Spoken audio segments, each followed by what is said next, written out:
Well, there's nowhere to go but up. The season's been pretty amazing so far. I have confidence it'll get right back on track, so let's see. Let's see. We have had a Klingon exobiologist on board as part of a scientific exchange program. We suspect that he was involved in a security breach and in the possible sabotage of our warp drive. That's not good. I suppose you know nothing about the explosion that disabled the warp drive. No, I was not involved. You accuse me because I am Klingon. The Worf right there. Our chief of security is Klingon. That has nothing to do with it. Wow, Troy really had to pull the I have a Klingon friend card. It's like, bro, that doesn't exonerate you of anything. Especially when he's right there. Like, yeah, I didn't know Jadon was blind. He couldn't see Worf standing right there. On the Klingon home world, your name is not mentioned. Oh boy. It is as though you never existed. It's interesting, we haven't really gotten to see much Klingon interaction with Worf Yeah, not much at all this season. since the reunion. Yeah. If you could just take me to a shuttlecraft.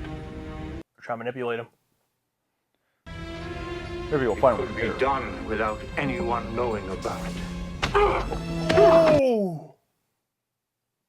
When we inform the Klingon High Council, they will put you to a slow death. I'm glad he didn't say anything like, and they'll put me back in the Klingon, you know. Yeah. He said, look, bro, I know I'm excommunicated, but I'm still a Klingon. Don't fuck with me. You know, there's one thing he hates. It's going to be a traitor to the Romulans. Yeah, and the last time we had a Klingon on board, I lost someone very personable to me, so if you fuck with me, I will kill you. That was me talking, not Worf. Nora Sati, whose investigation exposed the alien conspiracy against Starfleet Command 3 years ago, is arriving to assist in our inquiry. Were they talking about the conspiracy? Like 3 years ago, that's season 1. I managed to acquire my former staff, my aide, Sabin Genestra from Beta Z, and my assistant, Nellen Tor from Delb 2. Does she look familiar to you? You think she was one of the people on the planet that Picard went down to with the guy from Hills Have Eyes? What did they say in the log? What did he say that she did? It helped investigate in the conspiracy that happened 3 years ago, so... Oh, okay. Well, that would make sense with giving info to Romulans and stuff. How much longer will it be? At the rate the levels are decreasing, Hey! we'll gain entry in 49 hours, Captain. Maybe the Admiral would like to see the visual log of the explosion. They really like to give Frakes to the Klingon episodes this season. They know his strengths. Yeah, but my guess is she hasn't been in the show. They're just bringing that up to be like, oh, she helped with that, so she's going to help with this. Yep, that's damaged. It appears there was an accident, Geordi. I believe I know how he transferred information off the Enterprise. Well done, Lieutenant. This is Jadon's. I took it after I beat his ass. Encoded in the form of amino acid sequences and transfer those sequences into a fluid in the syringe. Damn. Then he injects someone. Bro is injecting knowledge. The information would be carried in their bloodstream in the form of inert proteins. That's insane. Lieutenant Worf, when we confront Jadan, I want you to conduct the interrogation. I would be honored. I have a rather aggressive approach. Since the Federation Alliance, we have turned into a nation of mewling babies. Romulans are strong. Okay, so he's just giving up the game? Yeah. I mean, it was pretty damning evidence, but come on. I think, Captain, you have a bigger problem on your ship than just one Klingon exchange officer. Me? I'm the problem! Well, I knew that. All situations.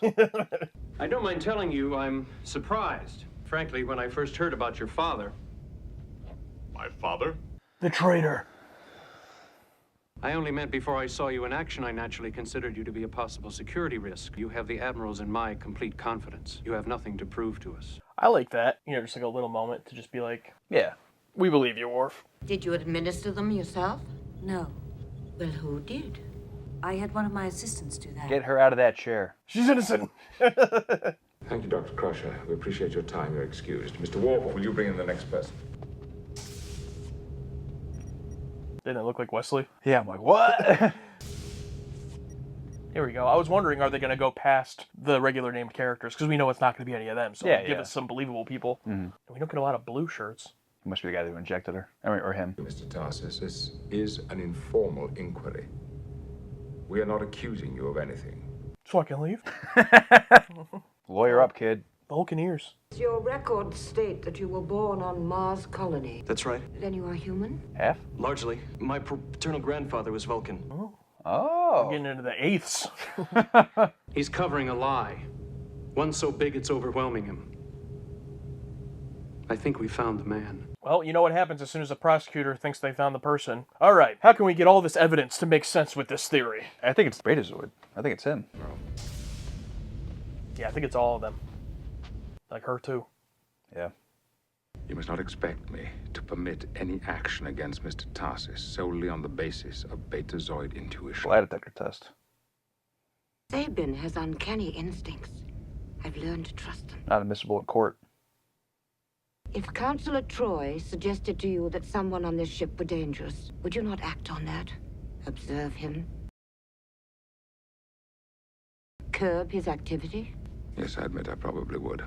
And perhaps I should reevaluate that behavior. Okay. Okay. Little growth. He's not going to change.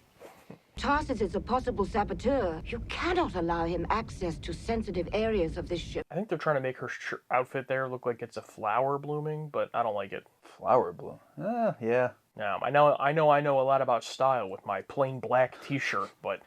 And my I'm here for the boobs sweater. What if next time it's more serious? What if lives are lost? Can you afford not to act? Sorry, ma'am, because everything on the Enterprise is recorded at all times.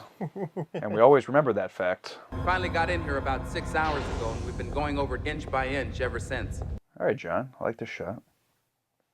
This wasn't sabotage at all. It was nothing more than an accident. An accident? I find that hard to believe. Classic prosecutor. He already has a suspect, so... We do have a confessed spy. And he had Confederates. Do we know that for sure? Of course he did. I think Picard's like, can you back up? Why are you so close to me? What Sabin is saying is that he and Lieutenant Worf would like to establish his innocence. Yeah, that's not what he wants. We've opened the hearing to spectators.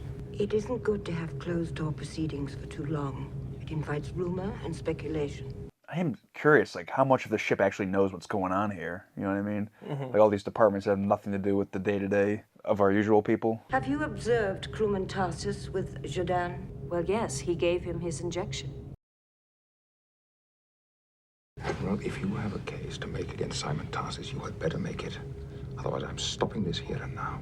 There you go. There you go, Picard. Is she trying to frame the entire medical staff? Isn't it true that the paternal grandfather of whom you speak was not a Vulcan, but was in fact a Romulan? That it is Romulan blood you carry, and a Romulan heritage that you honor.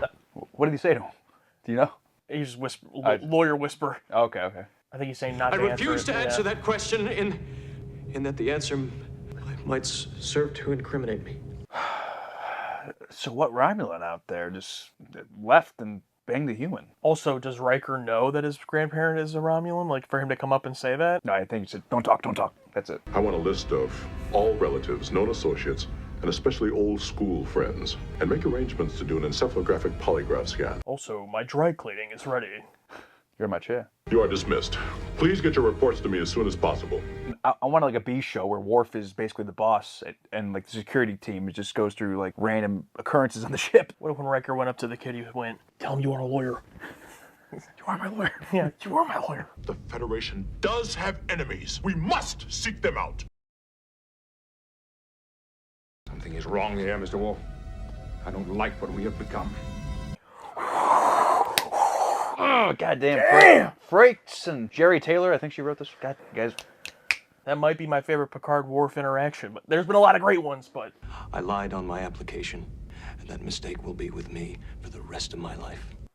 You know who else lied on his application? Captain America. Yeah, me too. Same. Don't we all? Yeah. Wait, I thought we did. I would like to have a word with you. Of course. In private. And off the record. Away from her.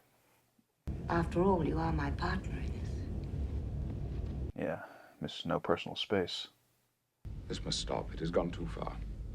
You lied to him about the engine room. There were no volatile chemicals found. Oh. We're hounding an innocent man. And how, may I ask, have you managed to determine that? I've talked with him. I said, are you innocent? And he said, no. He admits his mistake in falsifying his application. That does not make him a traitor. How can you be so incredibly naive? Get the hell out of here. Look, she used to debate with her brothers, okay? There have been others in the past who doubted me. They came to regret it. What are you, threatening them? I have news for you, Captain. I've been in constant contact with Starfleet Command. Bullshit. I report to Starfleet Command directly. I do not need your permission or your approval for my decisions. What a great partner you are. Yeah. What you're doing here is unethical. It's immoral. I'll fight it. Oof. Dude, Picard, man. Have you ever met anyone more virtuous? The aura. The presence, you know, just to deliver hard-hitting lines, just flat as can be, and still effective.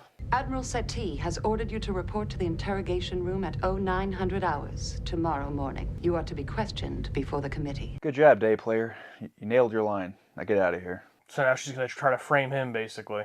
You know, the whole regret it thing. Yeah, it's like, cool lady. Your father would be ashamed of you. Although it's an interesting flip, because how many times has Picard been either the arbitrator or the lawyer role, but now he's the one being questioned. I don't know, have we seen that yet, except for the fake first episode? I believe that Chapter 4, Article 12 of the Uniform Code of Justice grants me the right to make a statement before questioning begins. Dude, don't try him, bro. Would it surprise you to learn that you have violated the Prime Directive a total of 9 times since you took command of the Enterprise? They keep track of that. I must say, Captain, it surprised the hell out of me. Oh, man. Our reports to Starfleet will document the circumstances of those instances. Yes, we're looking into those reports, Captain. I wonder if you go back and count the episodes, if there were actually 9 that you could point out. You were transporting a Vulcan ambassador to Pell. I was following orders. In fact, she was not a Vulcan at all, was she? Ah, the Romulan. The Enterprise could have been captured by the Romulans. Captain Picard did the only thing he could. Really, Lieutenant? That's nice, Worf, but I don't think you can just yell out in court. Don't you think it's questionable judgment, Captain, to have a security officer whose father was a Romulan collaborator? Oh, fuck you. Lieutenant. I remember that earlier scene. Oh, we work really well together. You know, it's like, God, it's typical fucking. Right under the bus. Tell me, Even she recognized that one was fucked have up. you completely recovered from your experience with the board? Oh, God. they're just pulling out everything on this guy. The first speech censured, the first thought forbidden, the first freedom denied, chains us all irrevocably. Those words were uttered by Judge Aaron Satie. We're all damaged. I fear that today. How dare you! Oh, now it's personal? You dirty his name when you speak it. He loved the Federation. Even he's like, yo, chill. You undermine our very way of life. I will expose you for what you are. I've had enough. Man, that really triggered her. yeah, he's about to hand her this. Here, take this, lady.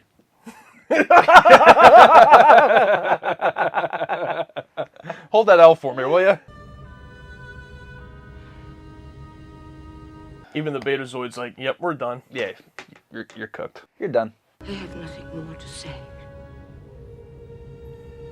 But I love how he just straight up walked out of the room, the Admiral. He's like, I'm not going to be part of this. It's like, this is garbage. I'm in higher up Starfleet, and I think we this should is call a garbage. recess.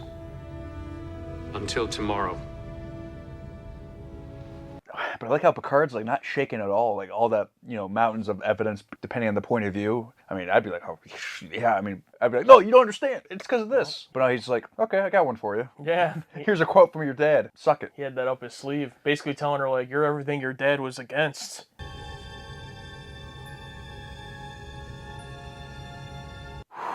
That was a good shot. That was really good. Yeah, nice lingering shot there. Have I bothered you, Captain? Oh, shit.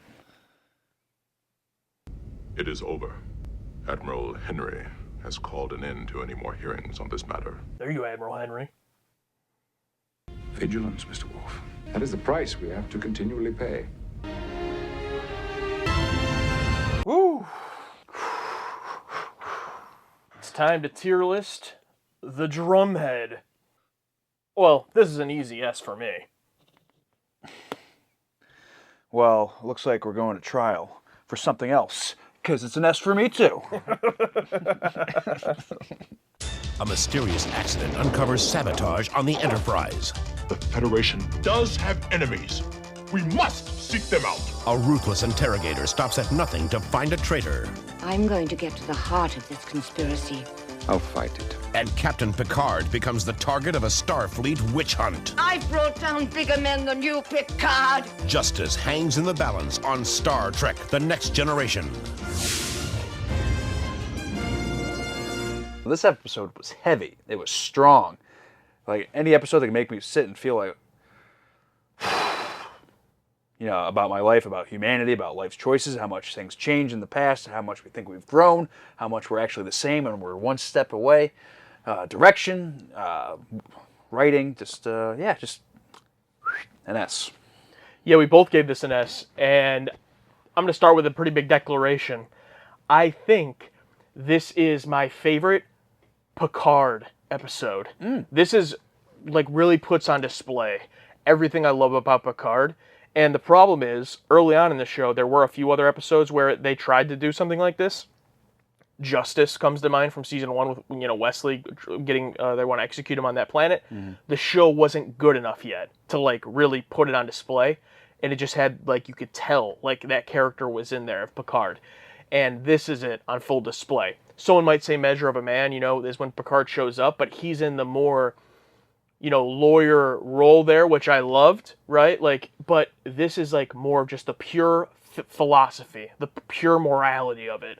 And, man, I loved it. I loved it so much. The reason I love court episodes, and I love, the idea of court, is because I feel the court system is just one of the most fascinating things humans have created, because there's so many things that could go wrong, there's so many ways it could become corrupted, and a lot of times it does, even to this day, and even in the future it seems, but the base principle, is so great, and the way Picard puts it, with all of his lines, the writing here from Jerry Taylor, excellent. I mean, just, it gives me vibes of The Crucible, right, of all those classic tales, and I loved it so much.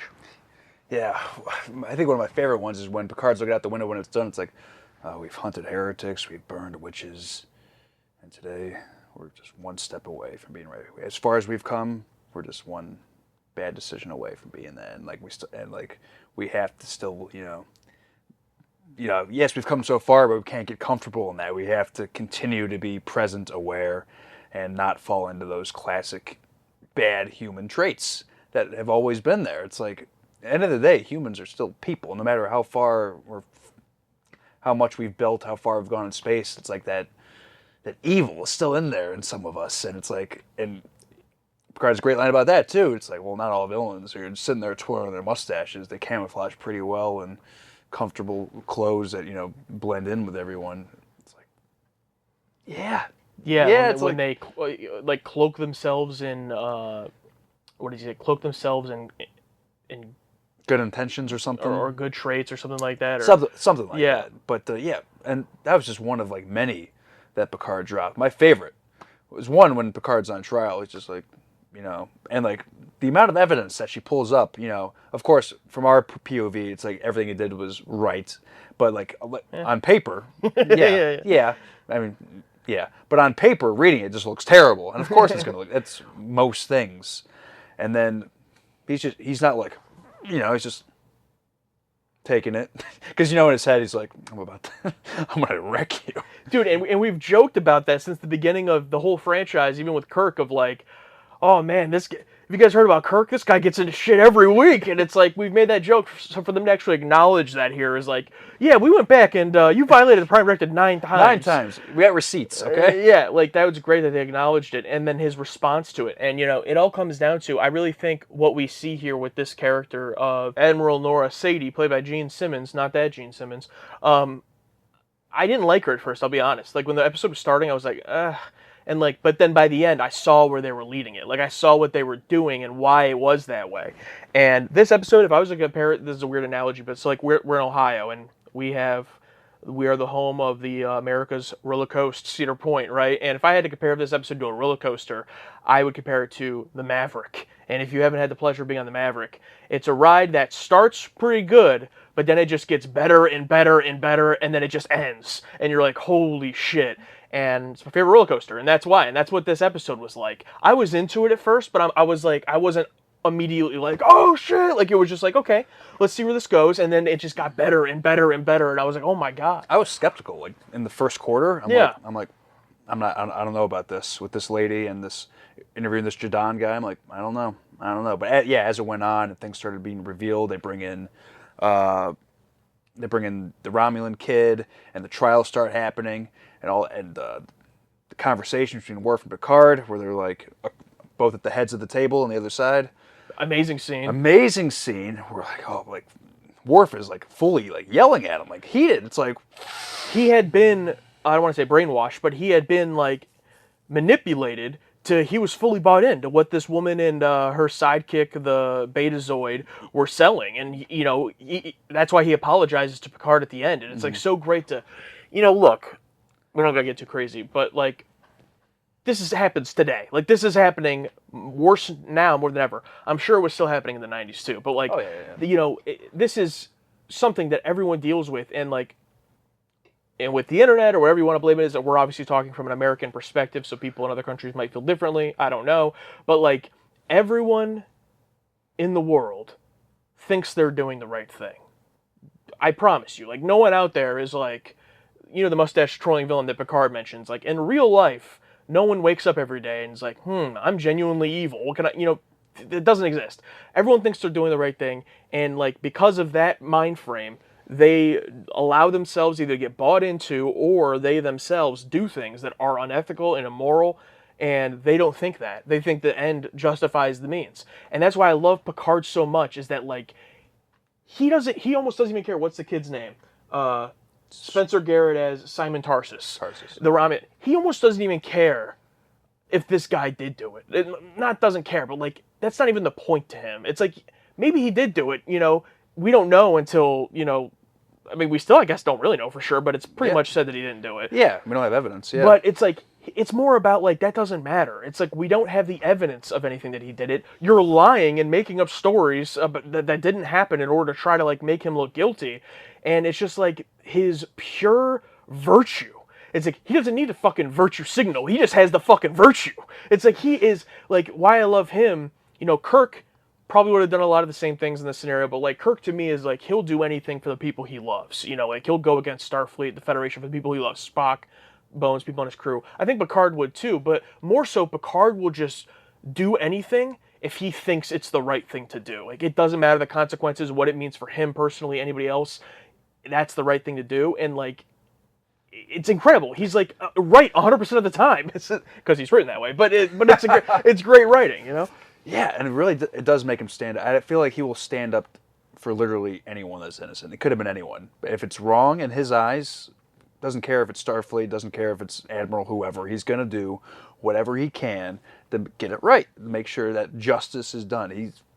And it was so refreshing to see here. And about the stuff happening today, absolutely. And when you have like a Betazoid, you know, in Worf's ear, it's like, oh, we've been working, you know, I like your officer there. We've been working well together. And it's like, people always believe that they're doing the right thing, but you add a little bit of manipulation. If someone knows this and like, oh, I can manipulate him to do what I want, into thinking that he's doing what he wants and what he thinks is right, but it's actually what I want when I think it's right. It's like, it's a scary slope to go down. Yeah, and it's like, from an American perspective, living today, I mean, how many things are like, you know, issues that are coming up where it's like, okay, well, we can't do this because this is directly violating like this basic principle right that we have. In our perspective, it's as Americans, but any human, wherever you live in the world, could, you know, for whatever the case is. And it's like, people try to be like, oh, well, but it doesn't matter because this, or we have to prevent this, or this person thinks this, so they shouldn't be allowed to do this. And it's like, no, it doesn't matter. It's like, this is the whole point. Like, this is the system that we've built. You can't just excuse it because, like, that Admiral in this episode, Sadie, like, she doesn't think the kid's innocent. Like, she thinks there's a conspiracy going on here. I'm really glad that they didn't go down the road that I thought of, oh, it was actually all them, Scooby-Doo villain. Thank God. Because the idea that happens with these shows is, okay, you have to know all the characters, and if they are doing a headhunt, there's two options. It's one of the characters we know, or one of the characters we know, one of the characters that are introduced in this episode,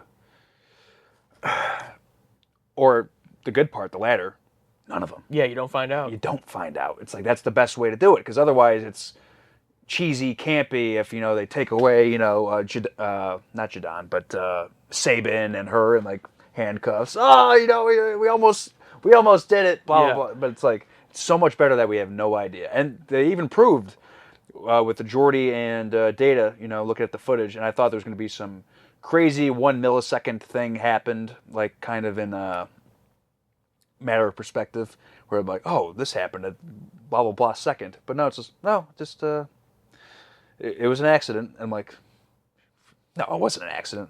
No, it was an accident. I mean, in our heads, was it? Was it really? Yeah. But I like that as the evidence stands that it's not. And it's crazy how people will just take, it's like, oh, this guy he's lying about something. He lied on his application form, and then fucking Sabin's like, and that's why you planted those chemicals that can only be found in sickbay. It's like, that should be illegal. To make up bullshit. Oh, yeah. To try to bait him into, revealing, like, how did you find out about that? Like, no, I didn't. It's like, I mean, it's literally entrapment, I'm pretty sure. Yeah, I don't know the law, but... where'd you get this weed? I don't think it's entrapment, actually. I think entrapment is when you're like, we don't gotta get into it. But anyway... I'm sure it's an interrogation technique when you're talking in an interrogation room and all you've done is wave your rights away. But in terms of, like, a court trial, like, is that allowed? I don't know. I don't know. Well, this is also the United Federation of Planets in 300 years, so I don't know. But it's a reflection on the world today, Josh. Come on. And the Admiral, she doesn't, like I was saying, not thinking this kid's innocent. Personal preference, I wouldn't have put in the thing with Data and Geordi about it being an accident, because like that can be left up to interpretation of like, this may have just been an accident, but the way they like confirm it, it's kind of like, I want to not have any idea. Okay. Like, I would have loved the idea that there was something that happened and we don't know who it is and that's it. And, like, maybe it gets revealed in the future episode. Who knows? But, like, we don't know what happened yet. Just because any confirmation of, like, proving anyone's innocence, it's like, I think it clouds the point. Like, the point is, it doesn't matter. A prosecutor doesn't frame somebody they think is innocent. They frame them because they think they're guilty. But that's the problem. So it's like the problem isn't like proving to us as the audience, like, oh no, actually root for this somewhat Romulan kid because he's innocent. It's like, I don't need to know if he's innocent. It's just like 12 Angry Men. With Henry Fonda, it's like, it's not about whether or not the kid's innocent. There's a lot of people who watch that movie and think that kid did it. That's not the point. The point is you're innocent until you're proven guilty, which they say here in this episode too. And yeah, that really gets me going. I love that. Yeah, I agree with it. That is a good point, but it didn't deflate the effectiveness. Not a big deal at all. Yeah, not that was just my personal preference. Yeah, not the biggest. It didn't take any wins out of the sails, and we already knew they were trying to like, gun him anyway, whether he was innocent or not. So, and they did, right? They kept going despite knowing, it was just an accident. Yeah, he lied about this. It's like it just felt like they put it in to justify it to us. But it's like, I don't need like me personally, it's like, I believe Picard and I agree with him. I don't need the justification of that. But it felt like almost like a studio note or something like, well, the audience is going to want someone to be guilty. You have to show that it's an accident. But again, this doesn't fucking matter. Yeah, this is like a very like, I love this episode so much that we're just like talking about the minuscule details that ultimately don't matter. Yeah. But that scene where he's in the a lot of scenes. The scene with Worf that you mentioned, but the scene in the courtroom where he brings up her father and everything. Gotta bring up that scene, yeah. That whole speech he gives is like, dude, what the hell? I'm like, this is the type of stuff that I never in a million years would have expected before ever watching Star Trek. You know what I mean? It's like, I would have never expected, we were going to get this like hard-hitting speech about morality and all this shit. I'm like, this is insane. This is insanely good. Yeah, and it's so gratifying because Sabin used Worf, right? And then he like threw him under the bus later. And then earlier on with Satine, he was talking to Picard, like, my father, you knew my father? Oh yeah, we studied him at the academy, yeah. Oh, we'd sit around the table and debate these things. And I'm like, this is a nice scene, but Picard's just looking at her like, I'm going to use this later. And he delivers that great quote, and that quote was by blah, blah, blah Satine, her father. She just completely like dropped, one of the best scenes ever, completely like shows her hand pretty much, yells blah blah blah, I'm disgusted blah blah, and like the higher up admiral just walks out, everyone walks out and just left with her just in shame, just sitting there by herself. And we don't even get an exit scene from her. She's just gone from the Enterprise. Yeah. That is great. Not even Yeah. a final, Picard, it was fun being partners. None of that beam away. I mean, God, just don't even get anything from her at the end. She doesn't deserve any. She doesn't get to say anything. I love that. Yeah, and the fact that it's like, it's also the reveal that she knows what she's doing is wrong, because it doesn't. Yeah. She, in what she says, she's acting like she's just offended because he brings up her father against her, but it's because of the quote he uses. And basically, what she's doing is the exact thing that her father was describing in that quote to not do and to be against, and to put it in her face that you are doing exactly what your father was against. That's why it triggered her so bad. But then her being so triggered is what makes the Admiral and everyone realize, like, oh, she's in the wrong, because look how even she's reacting to this. Yep. So it's just so beautiful, just like amazing. This is one of the best written Star Trek episodes ever up to this point. Jerry Taylor has become like up there with Ronald Moore and some of my other favorite writers of this show, and unfortunately, the one who left, Melissa Snodgrass. Oh yeah, I forgot about that. Yeah. Up there with her too. And speaking of that, I think Jonathan Frakes might be the Ralph Sinensky of TNG. Like, I don't think he can direct a bad episode. High praise. Only 3 for 3 right now, but he's done 3. I think Ralph did. I think 5 or 6 off the top of my head of TOS, but they were all bangers, and some of them were my favorites of the series. And he did The Offspring, Jonathan Frakes. He did Reunion, which I know was traumatizing, but it was a great episode. And he did this one. I mean, damn. Yeah, just stellar. Everyone across the board, pick up your gold star, pin it to your chest, wear it proud for this episode that came out in 1991. I don't want to let this one go yet, and just want to praise some scenes here. One, Worf with probably his biggest technobabble speech ever, describing the injector.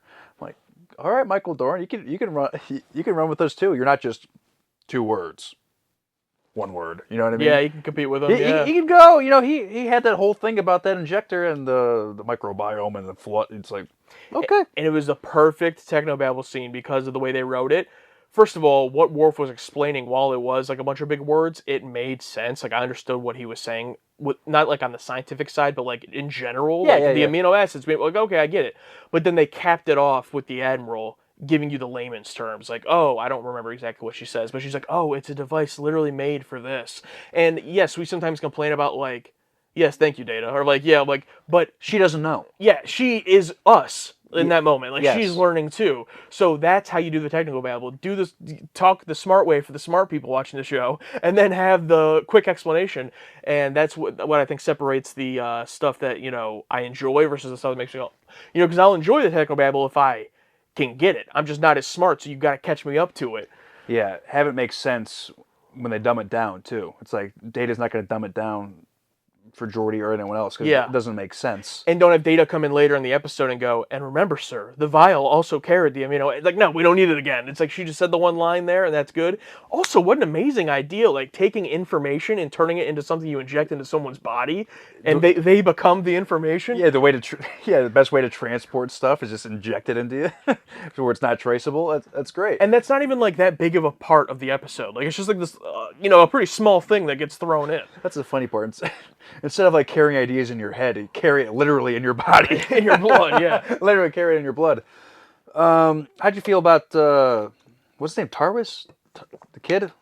Yeah, Tarsus. Tarsus. At first I'm like, oh, this is kind of a weird Vulcan showing emotion here. Well, he's only maybe a fourth. A fourth of a Vulcan, but that was a nice little clue, I guess. Sort of, where, I don't know if quarter Vulcans are... No, but then he ends up, he's not even Vulcan. Yeah, I'm saying, yeah. I'm wondering if that was a clue for us, that he's not really a Vulcan. Oh, okay. You know what I'm saying? That he's visibly nervous. So I was thinking, I'm like, is it because he's a quarter Vulcan? Well, here's it's it's because he's not a Vulcan at all, duh. True, but remember, too, the Vulcans pushing down their emotions, that's purely a cultural thing. I know, yeah. So, for him, only one of his 4 grandparents being Vulcan, I would imagine he didn't grow up in a Vulcan cultural family. Like, he was probably very assimilated. He had 2 human parents. Well, I guess one of his parents would be... It'd be like if Spock had a kid. Like, Spock is Spock his dad? It'd be like that, though. Spock had a kid with a human. Mm-hmm. I don't know, but I feel like Spock would want to do a Vulcan culture. I guess it would depend. It depends. Maybe they were a little more free, like, oh, you don't have to, it's all right. Yeah, do what you want. Yeah, it was a Mars colony, they said, and maybe Mars is mostly human. I mean, I'm just curious how a Romulan banged someone. Who? Like, which Romulan got away and did this? You know what I mean? I thought they were pretty all close-knit on their side of the neutral zone. Where did one get over? That's my question. Maybe it had to be a defector, like the guy from the Defector. It was the Defector. Wait, that's his kid! That's his daughter! I also wanted to say on that too, that really made me think about, I haven't thought about like mixing species too much in this show. Like we've had half, since the beginning with Spock and Troy. We've had quarter Betazoids, but I started to think like, yeah, a few generations down the line, like you're no longer going to be able to call these species, oh, you're a Vulcan, you're a human. It's going to be all mixed together. Yeah. So like a few shows from now, DS9 Voyager, whatever, like I'm sure they'll still have these species, but it's like a few generations from now, how are they even gonna, there's gonna be so many people that are just like, oh, I'm basically a human, but I kind of have Vulcan ears. Or like, oh, I'm basically a Klingon, but I also have a Romulan uncle. Like it's gonna get there eventually. Yeah, and depending on who they breed with and down the line, like which physical traits stay and which ones leave. It's a good question. Because that's where the sci-fi comes in. We're like, humans, we all have the same DNA. Like, we're all humans. We just have, differences. But these are different species. However, they've decided in Star Trek that these different species can all have kids together. So it's like they've put themselves in the situation of trying to figure out, what does a 1/3 human, 5th Klingon, 60% Vulcan look like? I don't know. 20% Ferengi. Yeah, Can you imagine when they start interbreeding? Oh, God. Yeah, man. so that interests me. I don't know how much the franchise gets into that, but... Well, I'm glad they agree. Overwhelmingly gave it an S tier. Thank God. 70%. That I'd have to look back. That is definitely one of the highest S tier percentages, though. 19% A, 8% B. Was 1% in D&E, so we'll see if we can find them. I would love to read them from Yosef. Great episode, S tier. Boom, we're done. Thanks. This one's from Tim B. 23% of patrons missed the S button. All right, so once again, the top liked patron take is from the lore. I mean, I think his takes are good, but I don't know if there's a conspiracy going on in the patron takes. Everyone likes Lore's take every time, but we're going to keep reading them as long as they're the most liked. This might be a record, actually. 16 likes on this one. Villains who twirl their mustaches are easy to spot. Those who clothe themselves in good deeds are well camouflaged. Wow. Easy S tier for me and Trek at its finest. Jerry Taylor's script, Frakes' direction, and Ron Jones' suspenseful final TNG score. Final score, okay. Always makes me feel slightly on edge watching this, leaving me worried about the crew, even though we all know they have done nothing wrong. Okay, and I didn't mention the score, but I did notice it during watching. It was good, and so this is officially Ron Jones' final TNG score. That's good to know, but yeah, 100%. All right, this one's from Dark Cronus. Honestly, this is an episode that has become more relevant today than it was then. With the rise of social media, cancel culture, and being judged without evidence on the internet has become quite the norm, and real life satire thriving. And the real life satire thriving. Yeah. Yeah, and kind of on the same note, John says, this is an absolute banger. Seriously, top tier work in general and relevant throughout time. Witch hunts and accusation of treason were nothing new in the 90s when this was broadcast, and they're still here today. Yeah, absolutely. I unfortunately, I think this is realistic. Like, humans or whoever else existing 300 years in the future still dealing with it. I think it's something that, just the way we've evolved and the fact that fear is such a strong motivator. I think that it's never going to go away. It's just something that you just have to, constantly combat.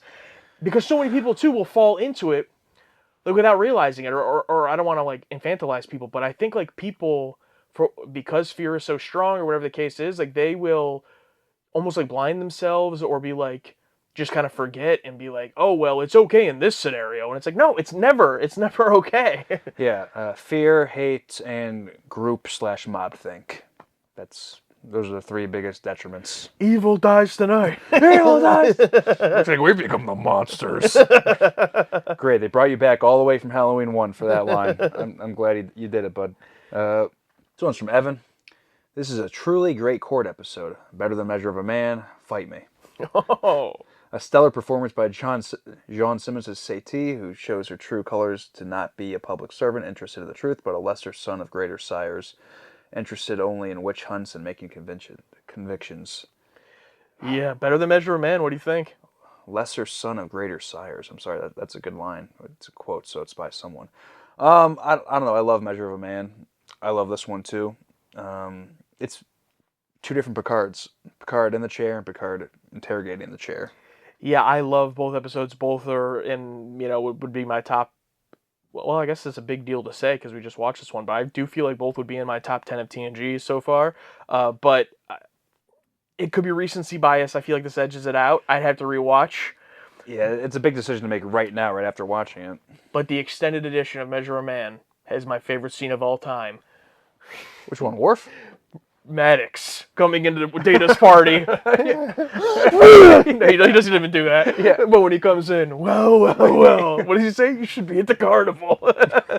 He's just a pure dick. And then Worf was about to go over and beat his ass. Yeah. One of my favorite reactions, too, because, Worf's like, no emotion, just... Oh, yeah. What did you say? Didn't even make the episode. No, but I do got to rewatch that one. I wonder if there's an extended version of this one. Probably not. Speaking of Worf, this one's from Stephen Linden. Michael Dorn has said that this is his favorite episode of TNG. I get it. I got to read this one because I love reading the ones that are, the defectors of the group. This is from Wild Hunt, 1973. You'll like this episode, but I personally despise it. I don't know why, because the acting is good, but the script just seemed too forced in everything that happened. Oh, we have a Klingon spy, but he can't be the only one. Oh, look, a poor schlub who we've never seen before is being accused. Let's give Picard another brilliant court speech and show that the old biddy is correct and out of her mind. Sorry, just did not work for me this time. I mean, fair enough. I will at least say you gave a reason. You said the script just seemed too forced. I 100% disagree, but I respect a different opinion. And I'm glad that you actually gave an explanation. Yeah, that's what I was saying. It sucks, and then just, that's it. Oh, I got to bring this up from Gregory, because this was a great moment we didn't touch on. TNG and courtroom episodes are the best. Have you fully recovered from your experience with the Borg? Is still chilling to hear all these years later. She was in her bag with that one. Yeah, and I think that's when she knew. I mean, that's when we knew, like, oh, you're done. You're done. And bringing up all the people that died. Oh, yeah, the 39 ships, 11,000 people. It's like, oh, God, Picard's not going to let that one slide. Ross asks a question. Did you guys feel slightly uncomfortable the whole episode? I always do, and it hooks. The tone and gravitas of this episode make it a top 10 of TNG for me. Yeah, I said that too. The urgent importance of how easily a witch hunt can grow from slippery slope linking of coincidences is a perfect cautionary tale for today as it was when it aired. Agreed. Did you feel uncomfortable at all? I always feel uncomfortable when someone's interrogating one of our people and making points, and points that I can't argue to them. Like, you don't understand, it was different. You know what I mean? It's like, things written on a report or whatever they're looking at is always going to be a bit different than what actually happened. And, yeah, when they finish the journey, if they ever go back and they look at what the hell? What did you guys do? It's like, well, this, that... Just Picard in the room explaining every single... Well, in the encounter at Farpoint, we had to... And well, in the Naked Now, we had, just try to explain everything that happened. But yeah, I do feel uncomfortable to answer the question.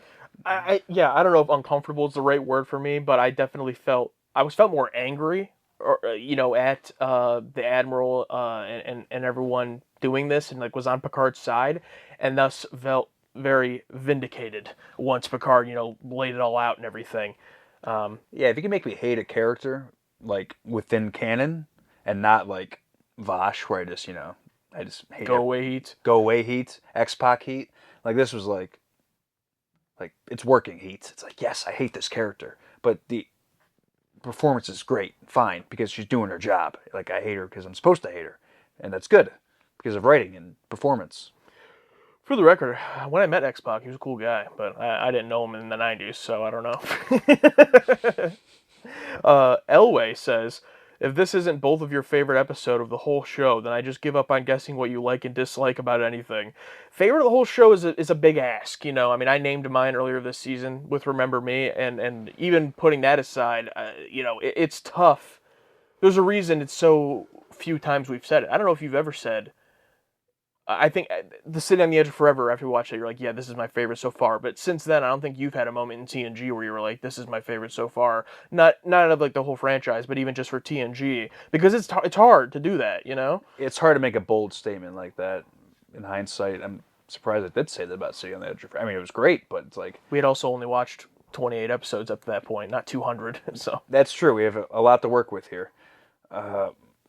There are episodes that come to mind where it's like I could have said it after that one, but also it's like I have more left. What am I going to feel about this a week or two from now with more episodes I've watched? And I can't make statements like that. Yeah, but for me, the two things I feel safe saying after this watch is it's my favorite Picard episode, and it's in my top 10 for sure. I mean, I'll have to go through it, but man, what a list we're gonna have to make when we're done with the show.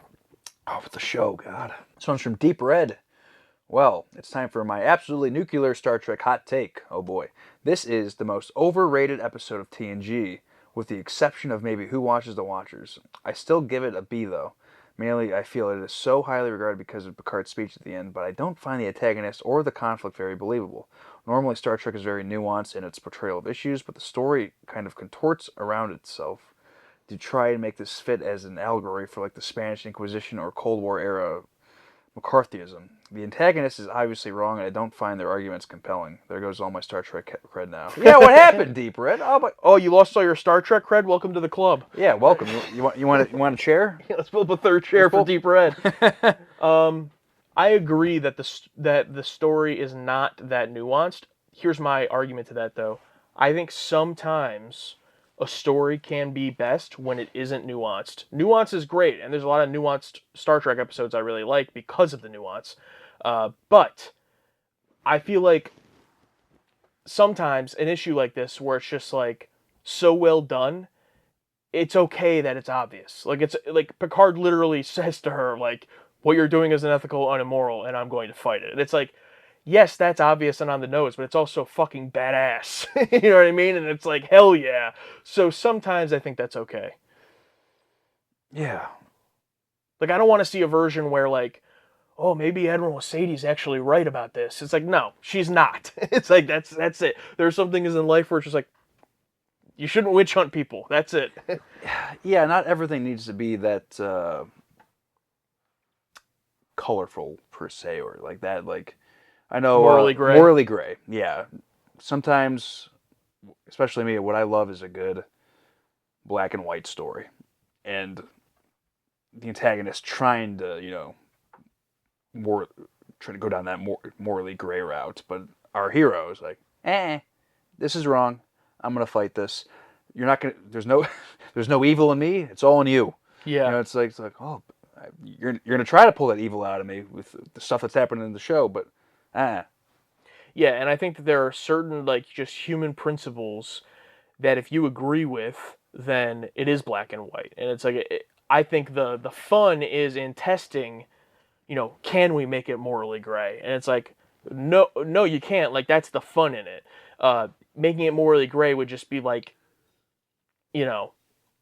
Yeah, it depends. It'd be really hard. It'd be really hard. I don't think it'd work here. No. Like, I'm trying to think of any type of story where it's like, could you convince me that framing someone is wrong, it was the right thing to do, or that doing a witch hunt was the right thing to do? I don't think so. Like, I don't think I would ever agree with that.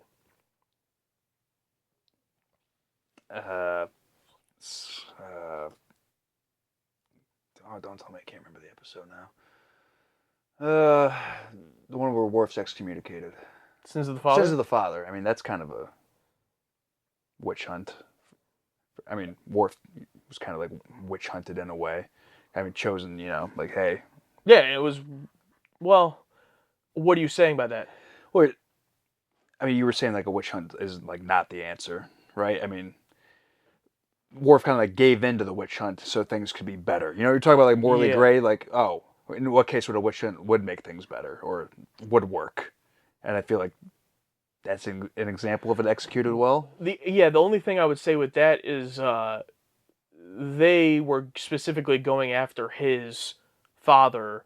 It's not like something happened where they were like, who did this? We have to witch hunt to find out, right? Okay. It was like... Worf is directly involved. It was like, your father did this. even though he didn't, as far as we know. Yeah. But I do get what you're saying. Okay. More of just like an overall, can you make like a court drama morally gray? Yes. But even that, like they were in the wrong, very clearly. Like the Klingons were in the wrong, but Worf did it because of the results or the fallout of it. But we know in doing that like they're not right. Like the Klingons aren't right. So yeah. That is an interesting one though, for sure.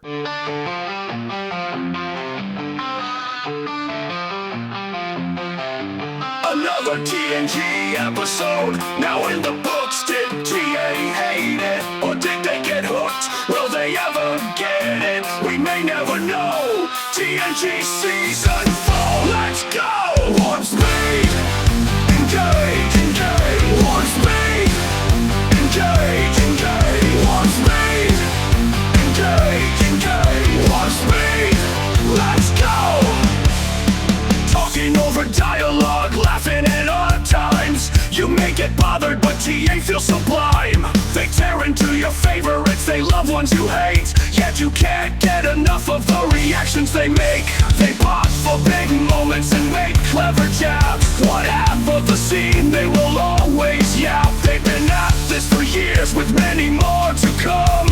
Join this journey, set your phaser to stun. Warp speed, engage, engage. Warp speed, engage, engage. Warp speed, engage, engage. Warp speed, let's go, let's go.